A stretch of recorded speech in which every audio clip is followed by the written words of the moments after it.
કોટદોડ road પર 16 લોકોનું rescue. ગઈકાલે શોપિંગ સેન્ટરમાં આગ લાગી હતી। રેસ્ક્યુ ઓપરેશન સમયનો વિડિયો સામે આવ્યો।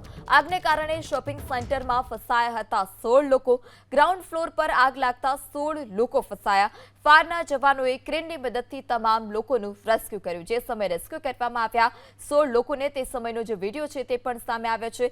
શોપિંગ સેન્ટરમાં આગ લાગી હતી અને ત્યારબાદ જે અંદર 16 જેટલા લોકો ફસાયા હતા તમામને ક્રેનની મદદથી સુરક્ષિત રીતે બહાર કાઢવામાં આવ્યા છે અને તે સમયનો આ વિડિયો પણ। સુરતના કોટદોડ રોડ પર 16 લોકોનું રેસ્ક્યુ। ગઈકાલે શોપિંગ સેન્ટરમાં આગ લાગી હતી। રેસ્ક્યુ ઓપરેશન સમયનો વિડિયો સામે આવ્યો। આગને કારણે શોપિંગ સેન્ટરમાં ફસાયા હતા 16 લોકો। ગ્રાઉન્ડ ફ્લોર પર આગ લાગતા 16 લોકો ફસાયા।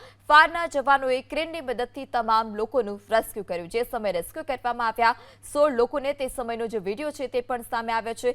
શોપિંગ સેન્ટરમાં આગ લાગી હતી અને ત્યારબાદ જે અંદર 16 જેટલા લોકો ફસાયા હતા તમામને ક્રેનની મદદથી સુરક્ષિત રીતે બહાર કાઢવામાં આવ્યા છે અને તે સમયનો આ વિડિયો પણ।